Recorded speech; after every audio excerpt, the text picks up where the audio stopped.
Venezuelan president Nicolas മഡൂറോയെ പിടികൂടി തടവിലാക്കിയ സൈനിക നടപടിക്ക് തൊട്ടു പിന്നാലെ ഇന്ത്യ ഉൾപ്പെടെ 6 രാജ്യങ്ങൾക്കെതിരെ പുതിയ ചില ഭീഷണികൾ ഉയർത്തുകയാണ് അമേരിക്കൻ പ്രസിഡന്റ് ഡൊണാൾഡ് ട്രംപ്. മഡൂറോയെയും ഭാര്യയെയും അമേരിക്കയിലെ കോടതിയിൽ ഹാജരാക്കിയ അതേ സമയത്ത് തന്നെയാണ് പല രാജ്യങ്ങൾക്കുമെതിരെ ട്രംപ് രംഗത്ത് വന്നത്. India, Iran, Greenland, Cuba, Mexico, Colombia എന്നീ രാജ്യങ്ങൾക്കെതിരെയാണ് ട്രംപിന്റെ ഭീഷണി. കൊളംബിയൻ പ്രസിഡന്റ് ഗുസ്താവോ പെട്രോയെ രോഗാതുരനായ ഒരു മനുഷ്യൻ എന്നാണ് ട്രംപ് പറയുന്നത്. കൊളംബിയയിൽ നിന്നുള്ള കൊക്കൈൻ കയറ്റുമതിയാണ് പ്രധാനമായും ട്രംപ് എടുത്തു പറയുന്നത്. ഇപ്പോൾ വെനസ്വേലയിൽ നടത്തിയതുപോലുള്ള ഒരു സൈനിക നീക്കം കൊളംബിയയിൽ ഉണ്ടാകുമോ എന്ന ചോദ്യത്തിന് അതൊരു നല്ല കാര്യമായിട്ടാണ് എനിക്ക് തോന്നുന്നത് എന്നാണ് ട്രംപ് മറുപടി പറഞ്ഞത്. സമനില തെറ്റിയ ഒരാളാണ് കൊളംബിയ ഭരിക്കുന്നത്. അയാൾ അധികകാലം ഈ പണി ചെയ്യുമെന്ന് എനിക്ക് തോന്നുന്നില്ല എന്നും ട്രംപ് പറഞ്ഞു. അതിനർത്ഥം അധികം വൈകാതെ കൊളംബിയയിൽ ഒരു സൈനിക നടപടി ഉണ്ടാകും എന്ന് തന്നെയാണ്. മെക്സിക്കോയെക്കുറിച്ച് ട്രംപ് പറയുന്നത് അവിടെ ഭരണം നടത്തുന്നത് പ്രസിഡന്റായ ക്ലോഡിയ ഷെയ്ൻബോം അല്ലെന്നാണ്. പകരം മയക്കുമരുന്ന് മാഫിയകളാണ് ആ രാജ്യം തന്നെ നിയന്ത്രിക്കുന്നത്. അതിർത്തി കടന്നുള്ള മയക്കുമരുന്ന് കടത്ത് നിർത്തിയില്ലെങ്കിൽ അമേരിക്ക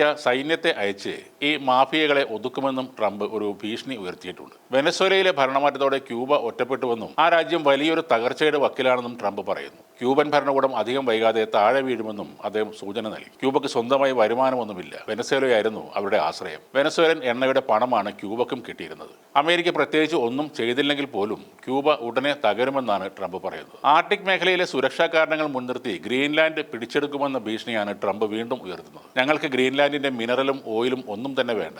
ലോകത്തെ വേറെ ഏത് രാജ്യത്തെക്കാളും കൂടുതൽ എണ്ണ ഞങ്ങൾക്കുണ്ട്. ഗ്രീൻലാൻഡിന് ചുറ്റുമായി ചൈനീസ്, റഷ്യൻ കപ്പലുകൾ എപ്പോഴും ചുറ്റിത്തിരിയുകയാണ്. അതുകൊണ്ട് ഗ്രീൻലാൻഡ് ഞങ്ങൾക്ക് കിട്ടിയേ പറ്റൂ എന്നാണ് ട്രംപ് പറയുന്നത്. ഇറാനിൽ ഇപ്പോൾ നടക്കുന്ന ആഭ്യന്തര പ്രക്ഷോഭകർക്കെതിരെ സർക്കാർ ബലപ്രയോഗം നടത്തിയാൽ അമേരിക്ക അവിടെ ശക്തമായി ഇടപെടുമെന്നാണ് ട്രംപിന്റെ മുന്നറിയിപ്പ്. എപ്പോഴും ഒരു ആക്രമണത്തിന് അമേരിക്ക ആയുധങ്ങളുമായി തയ്യാറെടുത്ത് നിൽക്കുന്നു എന്നും ട്രംപ് പറയുന്നു. ഇന്ത്യക്ക് നേരെയും അമേരിക്കൻ പ്രസിഡന്റ് അതൃപ്തി കാണിക്കുന്നുണ്ട്. റഷ്യയിൽ നിന്നും എണ്ണ വാങ്ങുന്ന ഇന്ത്യയുടെ നിലപാടിലാണ് ട്രംപിന് എതിർപ്പുള്ളത്. അമേരിക്കയുടെ താൽപ്പര്യങ്ങൾക്ക് വിരുദ്ധമായി പ്രവർത്തിച്ചാൽ ഇന്ത്യക്ക് മേൽ ഉയർന്ന തോതിലുള്ള വ്യാപാര നികുതികൾ വീണ്ടും ചുമത്തുമെന്നാണ് ട്രംപിന്റെ ഭീഷണി. മോദി വളരെ നല്ലൊരു മനുഷ്യനാണ്. അദ്ദേഹം നല്ല വ്യക്തിയുമാണ്. ഞാൻ സന്തോഷവാനല്ലെന്ന് അദ്ദേഹത്തിന് അറിയാമായിരുന്നു. എന്നെ സന്തോഷിപ്പിക്കേണ്ടത് പ്രധാനപ്പെട്ട ഒരു കാര്യമാണെന്നും ഇന്ത്യയുടെ മേൽ അതിവേഗം താരിഫ് വർദ്ധിപ്പിക്കാൻ ഞങ്ങൾക്ക് കഴിയുമെന്നും ട്രംപ് പറയുന്നു. എന്തായാലും ട്രംപിന്റെ സമ്മർദ്ദം ശക്തമായതോടെ റഷ്യയിൽ നിന്നും അമേരിക്കയിൽ നിന്നും വാങ്ങുന്ന എണ്ണയുടെ വിവരങ്ങൾ ജനുവരി 2 മുതൽ ആഴ്ച തിരിച്ചുള്ള കണക്കുകളായി കൃത്യമായി സമർപ്പിക്കാൻ ഇന്ത്യയിലെ എണ്ണ ശുദ്ധീകരണശാലകളോട് കേന്ദ്ര സർക്കാർ ആവശ്യപ്പെട്ടു കഴിഞ്ഞു.